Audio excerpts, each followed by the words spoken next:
അപ്പം നമ്മൾ ജപത്തെക്കുറിച്ചിട്ടാണ് സംസാരിച്ചുകൊണ്ടിരുന്നിരുന്നത്. പക്ഷെ ഞാൻ നിങ്ങളോട് പറയാൻ വിട്ടുപോയൊരു കാര്യമുണ്ട്. നമുക്ക് ജപം എന്ന് പറയുന്ന ഒരു സമ്പ്രദായത്തിലേക്ക് നമ്മൾ വരുമ്പോൾ നമുക്ക് അനുഭവിക്കേണ്ടി വരുന്ന കുറച്ച് കോമൺ ആയിട്ടുള്ള പ്രശ്നങ്ങളുണ്ട്.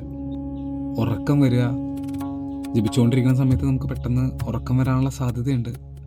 അല്ലെങ്കിൽ ഈ ശ്രദ്ധ കേന്ദ്രീകരിക്കാൻ പറ്റാത്തൊരവസ്ഥ ഉണ്ടാവുക, സമയം കിട്ടാത്തൊരവസ്ഥ ഉണ്ടാവുക, ശാരീരികമായിട്ടുള്ള അസ്വസ്ഥതകൾ ഉണ്ടാവുക, മനസ്സ് ഒരു സ്ഥലത്ത് ഉറച്ചു നിൽക്കാത്ത അവസ്ഥ ഉണ്ടാവുക. ഇതൊക്കെ ജപത്തിലുണ്ടാവുന്നൊരു വിഷയമാണ്. ഈ മനസ്സ് ഒരു സ്ഥലത്ത് ഉറച്ചു നിൽക്കായിക വരിക എന്ന് പറഞ്ഞു കഴിഞ്ഞാൽ, ഈ ജപിച്ചുകൊണ്ടിരിക്കുന്ന സമയത്ത് നമുക്ക് പണ്ടത്തെ പാസ്റ്റിൽ നടന്ന കുറേ കാര്യങ്ങൾ നമുക്ക് മനസ്സിലേക്ക് ഇങ്ങനെ വരാനുള്ള സാധ്യതയുണ്ട്. ഭാവിയെക്കുറിച്ചിട്ടുള്ള ആശങ്കയൊക്കെ ഉണ്ടാവും, നമ്മളിനി മുന്നോട്ടേക്ക് എങ്ങനെയാണെന്നൊക്കെ. അങ്ങനെ പല കാര്യങ്ങളും വരാൻ സാധ്യതയുണ്ട്. ശാരീരികമായിട്ടുള്ള അസ്വസ്ഥതകൾ എന്ന് പറയുന്നത്, നമ്മൾ കുറേ നേരം ഒരേ ഇരിപ്പിരിക്കുമ്പോൾ നമുക്ക് നടുവിന് പ്രശ്നം വരാം, കാലുവേദന ഉണ്ടാവാം. ഇത് നിത്യേന ചെയ്യാത്ത ആൾക്കാർക്ക് ഉണ്ടാവുന്ന കാര്യങ്ങളാണ് കേട്ടോ ഞാൻ പറയുന്നത്. പെട്ടെന്ന് ഒരു സുപ്രഭാതത്തിൽ ജപത്തിലേക്ക് കയറി വരുമ്പോൾ സമയം കിട്ടാത്തൊരവസ്ഥ ഉണ്ടാവുക.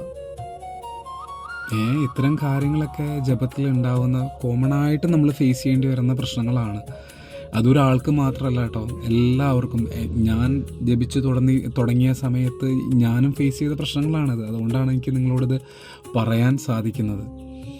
അപ്പോൾ ആദ്യം നമുക്ക് ഈ ഇരിപ്പിടം ഭംഗിയാക്കുക എന്നുള്ളതാണ്. എവിടെയാണോ നമുക്ക് സ്വസ്ഥമായിട്ട് ഇരിക്കാൻ സാധിക്കുക, അങ്ങനൊരു സ്പേസ്, ഒരു കോർണർ എവിടെ നിന്നെങ്കിലും കണ്ടുപിടിക്കുക നമ്മൾ.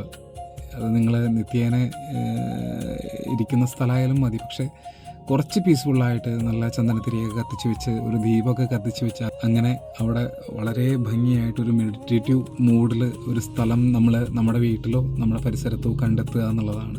ശാരീരികമായിട്ടുള്ള അസ്വസ്ഥതകൾ, പ്രത്യേകിച്ച് ഈ ശരീരത്തിന് ഇങ്ങനെ ഒരേ ഇരിപ്പ് കുറേ നേരം ഇരിക്കുമ്പോൾ ഉണ്ടാകുന്ന വിഷയങ്ങളുണ്ടല്ലോ. അപ്പോൾ അതിന് നിങ്ങളെങ്ങനെ ഇരിക്കാൻ നിങ്ങൾക്ക് പറ്റുക സ്വസ്ഥമായി? നട്ടൽ നേരെ ഇരിക്കുക എന്ന് മാത്രമാണ്. കാരണം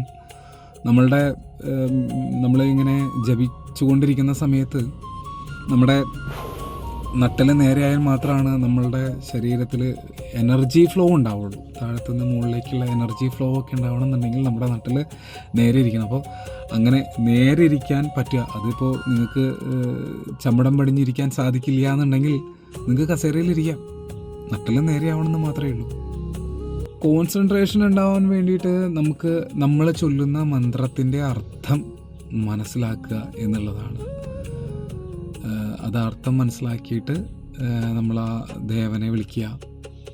അല്ലെങ്കിൽ ഏത് ദേവനെയാണോ നമ്മൾ ഉപാസിക്കുന്നത് അല്ലെങ്കിൽ ജപമെടുക്കുന്നത്, ആ ദേവനം മനസ്സിൽ കാണുക, ഉള്ളിൽ കാണുക, ആ ദേവൻ്റെ രൂപം കാണുക.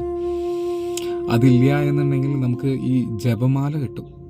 108 മുത്തുകളുള്ള ഏതെങ്കിലും ജപമാല, പ്രത്യേകിച്ച് രുദ്രാക്ഷം, ചന്ദനം, രക്തചന്ദനം, സ്ഫടികം, അല്ലെങ്കിൽ കരിങ്ങാലി, അങ്ങനെയുള്ള ഒരുപാട് മാലകൾ അവൈലബിൾ ആണ്. അതിലേതെങ്കിലും ഒരെണ്ണം മേടിക്കുക. 108 ബീഡ്സ് ഉണ്ടാവണമെന്ന് മാത്രമേ ഉള്ളൂ. അത് മേടിച്ച് നമ്മൾ അതിലൂടെ ജപിക്കുമ്പോൾ നമ്മുടെ കൈക്ക് കുറേയും കൂടി നമ്മൾ ആ ഓരോ മുത്ത് വരുന്ന രീതിയിൽ നമുക്ക് കുറേയും കൂടി കോൺസെൻട്രേറ്റ് ചെയ്യാൻ സാധിക്കും എന്നാണ് പറയുന്നത്. അപ്പോൾ ജപമാല എല്ലാവരും കണ്ടെത്തുക. അതേപോലെ തന്നെ ഈ ഉറക്കം എന്ന് പറയുന്നത് വലിയൊരു കാര്യമാണ്.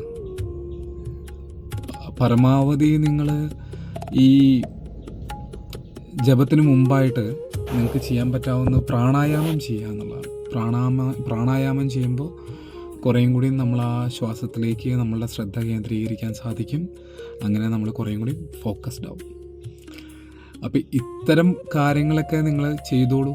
പിന്നെ ഇത് ഒരാൾക്ക് മാത്രം ഉണ്ടാകുന്ന വിഷയങ്ങളല്ല, എല്ലാവർക്കും ജപസമയത്ത് തുടക്കകാലങ്ങളിൽ നേരിടേണ്ടി വരുന്ന പ്രശ്നങ്ങളാണ്. അങ്ങനെയുള്ള പ്രശ്നങ്ങൾ നമുക്ക് നേരിടുമ്പോൾ നമ്മളതിൽ അടിപതറാതെ, അല്ലെങ്കിൽ നമ്മൾ അയ്യോ ഇതങ്ങനെ സംഭവിച്ചല്ലോ എന്ന് ചിന്തിക്കാതെ വീണ്ടും നിങ്ങൾ റിപ്പീറ്റ് ചെയ്യുക, വീണ്ടും നിങ്ങൾ തുടങ്ങുക, ഒന്നേന്ന് തുടങ്ങുക. ഇതാരെയും നമ്മൾ മത്സരിക്കാൻ വേണ്ടിയിട്ടോ അല്ലെങ്കിൽ കാര്യങ്ങൾക്കൊന്നുമല്ല. നമുക്ക് നമ്മളുടെ ഏകാഗ്രത വർദ്ധിപ്പിക്കാനും നമുക്ക് നല്ലത് സംഭവിക്കാനും നമ്മുടെ ദേവൻ്റെ അടുത്തേക്ക് നമ്മൾ എത്തിച്ചേരാനും അതിന് നിങ്ങൾക്ക് പതുക്കെ തുടങ്ങിയാൽ മതി.